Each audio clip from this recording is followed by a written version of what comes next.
అందరికీ నమస్తే అండి. ప్రస్తుతం మన రాష్ట్రంలో కానీ దేశంలో కానీ ఉన్న రాజకీయ నాయకుల్లో జగన్మోహన్ రెడ్డి గారు కాస్త భిన్నమైన ఐడియాలజీ ఉన్న వ్యక్తి.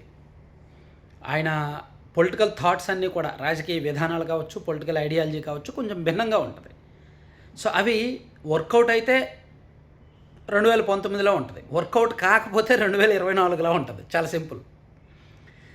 అందులోకి ఆయన మెయిన్ డిపెండ్ అయ్యేది సోషల్ ఇంజనీరింగ్ మీద, అంటే కులాల సమీకరణాల మీద. కులాలకు సంబంధించి ఏ కులాన్ని ఎలా ఆకట్టుకోవాలి, ఏ కులం ఓట్లు మనకు పడవు, మనకు పడని ఓట్లు ఎలా చెడగొట్టాలి, సో ఏ కులం ఓట్లు విభజించాలి, ఏ కులం ఓట్లు విభజించకుండా ఏకపక్షంగా మనకు పోలయ్యేలా చేయాలి. ఇలా సోషల్ ఇంజనీరింగ్ చేయడంలో అది రాష్ట్ర స్థాయిలో చేస్తారు, జిల్లా స్థాయిలో చేస్తారు, నియోజకవర్గ స్థాయిలో చేస్తారు, అవసరమైతే బూత్ లెవెల్లో కూడా చేస్తారు.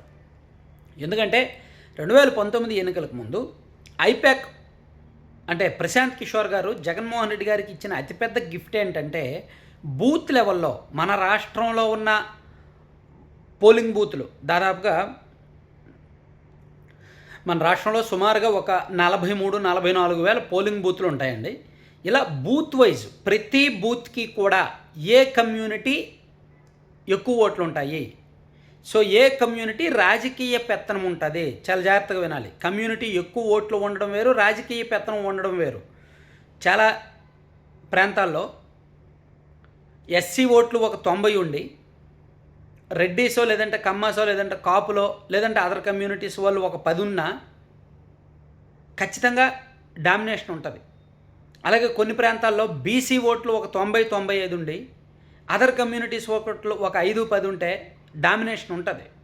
ఎందుకంటే వీళ్ళు వాళ్ళ పొలాల్లో పనిచేయడం వలనో, లేదంటే వాళ్ళ ఇళ్లలో పనిచేయడం వలనో, లేదంటే వాళ్ళ దగ్గర ఆధారపడడం వలనో ఏదో ఒక విధంగా గ్రామీణ ప్రాంతాల్లో ఇటువంటి పరిస్థితి ఉంటుంది. అది అందరికీ కూడా గ్రామీణ ప్రాంతాల్లో బూత్ లెవెల్లో అబ్జర్వ్ చేసే వాళ్ళకి తెలుసు. సో ఇది జగన్మోహన్ రెడ్డి గారు 2019కి ముందే నమిలి మింగేశారనమాట. అంత పకడ్బందీగా ఆయన దగ్గరికి బూత్ల వారీగా ఏ బూత్లో ఎవరు కరుడు కట్టినా, ఏ ఆధ్వర్యంలో అంటే బూత్ లెవెల్ సోషల్ ఇంజనీరింగ్ ఆయనకు తెలుసు. అది 2024లో టీడీపీ వాళ్ళు చేశారు, పక్కగా అమలు చేశారు. 2024 వచ్చేసరికి జగన్మోహన్ రెడ్డి గారు ఏమైందంటే ఓవర్ కాన్ఫిడెన్స్లో ఉండిపోయి, ఇంకా టీడీపీ వాళ్ళ పని అయిపోయిందిలే, వీళ్ళు పొత్తు పెట్టుకున్న ఏమవ్వదులే అని ఓవర్ కాన్ఫిడెన్స్లోకి వెళ్ళిపోయి 2019లో చేసిన ప్లాన్స్ ఏమీ వర్కౌట్ చేయలేదు. ఒకసారి అధికారంలోకి వస్తే చాలు, ఆ తర్వాత మనకి ఇంకా మనం డబ్బులు ఎత్తున్నాం కదా, బట్టలు నొక్కుతున్నాం కదా, సో మనం ఏం చేసినా పట్టి పీడించినా పర్లేదు, రాజధాని లేకపోయినా పర్లేదు, ఏం చేసినా పర్లేదు, ఓట్లు వేసేస్తారు అనుకున్నారు. అలా ఓవర్ కాన్ఫిడెన్స్లో ఉండి దెబ్బతిన్నారు. సో 2024 ఎన్నికల్లో టీడీపీ ఆ బూత్ లెవెల్ సోషల్ ఇంజనీరింగ్ పట్టుకుంది. ఇప్పుడు మళ్ళీ జగన్మోహన్ రెడ్డి గారు ఆ సోషల్ ఇంజనీరింగ్కి మళ్ళీ వెళ్తున్నారనమాట. దానిలో భాగంగానే జగన్మోహన్ రెడ్డి గారి దగ్గర ఒక పక్కా లెక్క ఉంటుంది. సో ఏ కమ్యూనిటీల్లో చెడగొట్టాలి కూటమి ఓట్లు, ఏ కమ్యూనిటీలో తనకు అనుకూలంగా ఓట్లు వచ్చే అవకాశం ఉంది, ఏ కమ్యూనిటీ ఏ నియోజకవర్గంలో గెలుపు ఓటములను ప్రభావితం చేసే స్థాయిలో ఉంటారనేది ఆయనకు తెలుసు. అందుకే ఆ లెక్కల్లో భాగంగానే కూటమికి ఓట్లు చెడగొట్టాలి అంటే, కూటమి బలం మీద దెబ్బ కొట్టాలి అంటే, కూటమి ఓట్లు దెబ్బతీయాలి అంటే కాపు సామాజిక వర్గ ఓట్లు ప్రధానమైన ఆధారం అని జగన్మోహన్ రెడ్డి గారికి తెలుసు. అది తెలుసు కాబట్టే జగన్మోహన్ రెడ్డి గారు గడిచిన కొంతకాలంగా వైఎస్ఆర్ కాంగ్రెస్ పార్టీలో కాపు సామాజిక వర్గ నాయకుల్ని ముందు పెట్టి రాజకీయం చేస్తున్నారు. సో దట్టు అదే సామాజిక వర్గానికి చెందిన పవన్ కళ్యాణ్ గారి మీద ఒత్తిడి తీసుకొస్తే, ఆయన కమ్యూనిటీకి ద్రోహం చేస్తున్నాడు, ఆయన కమ్యూనిటీ ఓట్లు తీసుకెళ్ళి చంద్రబాబుకి తాకట్టు పెట్టేస్తున్నాడు, ఆయన టీడీపీకి అమ్ముడుపోయాడు, ఇవి అవి అని చెప్తే పవన్ కళ్యాణ్ గారిలో ఆ సామాజిక వర్గంలో ఒక అనుకూలమైన భావజాలం ఉంది.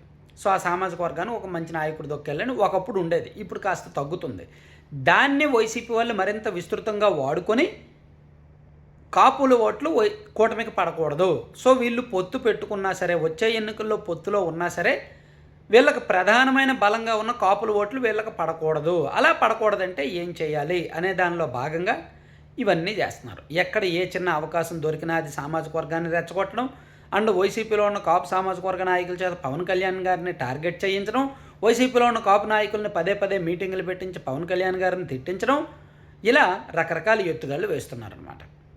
సో ఒక్కటి కాపు సామాజిక వర్గం వాళ్ళు ఆలోచించాలి ఏంటంటే, కమ్మ సామాజిక వర్గంలో మోర్ దాన్ 80% లీడర్స్ ఒక పార్టీలో ఉంటారు, రెడ్డి సామాజిక వర్గంలో మోర్ దాన్ 80% లీడర్స్ ఒక పార్టీలో ఉంటారు, కాపు సామాజిక వర్గానికి వచ్చేసరికి 30 అలా ఎందుకు డివైడ్ అయిపోవాలి? వైసీపీలో ఒక 30% లీడర్సు, టీడీపీలో ఒక 30% లీడర్సు, జనసేనలో ఒక 20% లీడర్స్ ఉంటే మిగిలిన వాళ్ళు కాస్త న్యూట్రల్గా ఉంటారు. సో ఎందుకు అలా డివైడ్ అయిపోవాలి?